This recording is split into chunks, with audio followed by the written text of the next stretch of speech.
incomparable sound of Luciano Pavarotti and the majestic beauty that is Naples.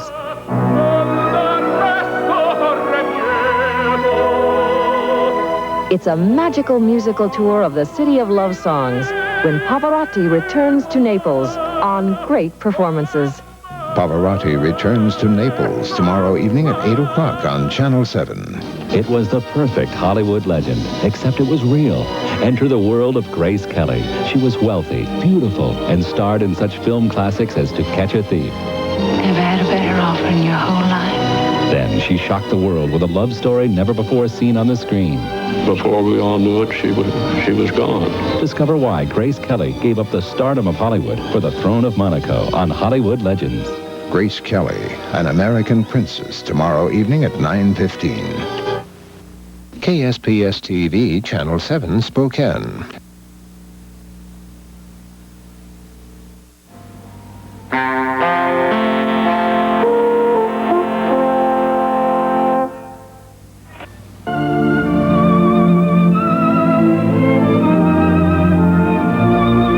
Public television looks at the fairy tale life of a shy family girl who became a Hollywood star.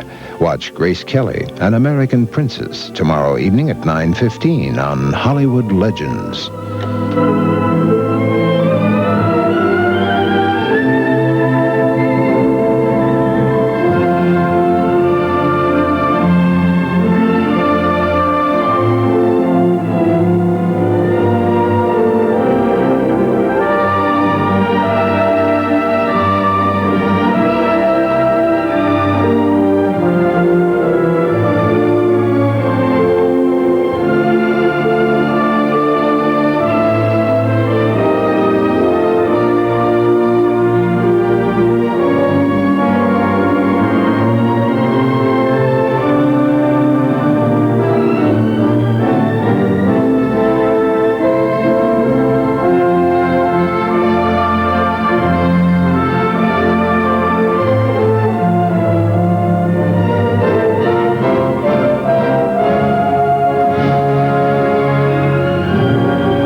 When you make a pledge to public television, in effect, you're making an investment.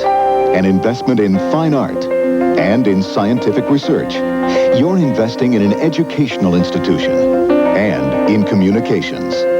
When you invest in this station, your support results in high yields for you, your family, and the entire community.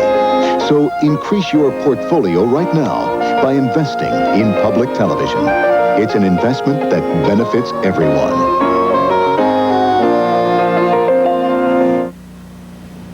Well, we're in the middle of a membership campaign, and we're cooking right along. But tonight? Well, tonight's kind of a moment of calm in this very busy month. A good moment to remind you of your importance to public television. Without you, it just wouldn't happen. From Mystery to Masterpiece Theater to Austin City Limits, they all depend on you. Why not take this moment of calm right now and write out a check of support? You can send it to the Friends of 7, South 3911 Regal, Spokane, Washington, 99223, USA. Public television. It's television worth watching and worth supporting. Imagine a place where the universe is celebrated, where you can hear music in infinite variety and witness dance performed with breathless emotion. Imagine a place where the mind is sharpened and the spirit can soar. A place where nature whispers its secrets and where children find joy in learning. Every day, public television challenges your imagination with meaningful, magical programs. We bring you and your family a universe of ideas and emotions, all in one very special place. Offer your gift of support to imaginative entertainment worth watching.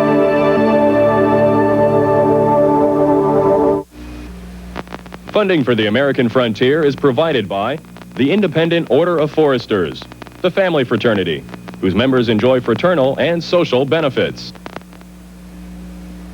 The Fraser River flows through some of the most rugged country on the North American continent. After the spring thaw runs off, the river drops and sandbars appear. In late March of 1858, 6 men stopped for lunch on one of these sandbars, and a chance discovery changed the shape and destiny of a nation on the American frontier. 10 miles north of Fort Hope in what today is British Columbia, while waiting for his coffee to brew, L.T. Hill idly scratched among the moss on a sandbar. Hi, I'm Charlie Jones. And I'm Merlin Olsen. Those glittering particles scratched up out of the moss became the first of some $2 million worth of gold that would be taken from what would later be called Hill's Bar. L.T. Hill had discovered gold on his first day of prospecting. Within 2 months, those 6 initial prospectors were joined by more than 30,000 gold seekers here on the Fraser River. While that kind of growth might have been a welcome sign of prosperity somewhere else, it was a major problem here on the Fraser. A look at the map explains why. The gold strike was just a few miles north of Washington Territory, part of the United States. The Hudson's Bay Company had title to the area through a grant from the British Crown. The Canadian government claimed it as part of their territory, but enforcing that claim was difficult. Ottawa was nearly 2,000 miles away, and there was no connection between east and west. The nearest form of government was at Victoria on Vancouver Island, where the Hudson's Bay Company had their headquarters. James Douglas was the governor of Vancouver Island and chief factor of the Hudson's Bay Company. Since many of the gold seekers came from the gold fields of California, he wanted to make certain that they knew they were on British soil. So he began issuing licenses to mine for gold and placed custom posts along the river. But most of the miners slipped by these custom posts, and they ignored what little authority there was here on the Fraser River. But Governor Douglas had another problem. He knew that all of his edicts for this area were illegal. He was the governor for Vancouver Island only and had no legal authority here on the mainland. But the governor's bluff worked, as everyone seemed to accept the fact that he had authority in this area. In England, Parliament moved with unusual speed for government, establishing the new Crown Territory of New Caledonia, a name that was changed very quickly to British Columbia at the request of Queen Victoria. And James Douglas was appointed first governor of the new Crown Colony. Colonel Richard Moody was appointed lieutenant governor and commissioner of lands and public works. Moody left immediately to handle the problems on the Fraser. And there were plenty of problems here, as very few of the gold seekers were prepared for the weather, the country, or the hardship. Getting into the gold fields was not easy. You had to start in Victoria on Vancouver Island and then cross 40 miles of open water to get to the mainland. People used every type of craft imaginable: rowboats, sailboats, rafts, and canoes. Sudden storms were common in the Straits of Georgia, and many a would-be millionaire drowned before turning a single shovelful of dirt. A drive along the Fraser River today will help us to appreciate this wild and ruggedly beautiful country. But traveling overland through this area without benefit of roads or trails was an absolute nightmare. Travel on the river was easier, but still extremely dangerous, as all manner of fragile craft were purchased, borrowed, or stolen to bring the gold seekers the additional 140 miles upriver. Within a few months after gold was discovered here, paddleboat captains were making fortunes, bringing men and supplies into the gold fields. And if they were fortunate enough to survive the trip to the sandbars, what did they find when they got here? Well, at certain times of the year, depending upon the rainfall and the thaw of the snow in the mountains, the Fraser would rise, covering the sandbars, causing work to stop, tempers to flare, and fights to start. Winter comes early here, and very few were prepared for the bitter cold and the chilling winds that whipped through this canyon.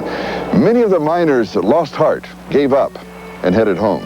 As more and more prospectors came to replace those who had departed, they found the sandbars between Hope and Yale were all claimed and being worked. But it didn't take them long to realize that gold was coming down the Fraser, so the latecomers headed north to find the mother lode. As the sandbars of the lower Fraser were worked out, activity continued to move northward, eventually ending up in the Yukon and Alaskan gold fields. But there are mining men who feel that the mother lode is still there, somewhere upriver, just waiting to be discovered. That's right, Charlie. And there's still a lot of people pulling gold out of the Fraser River Canyon, even today. The glory days of the Fraser River were short-lived, but the gold rush of '58 served its purpose.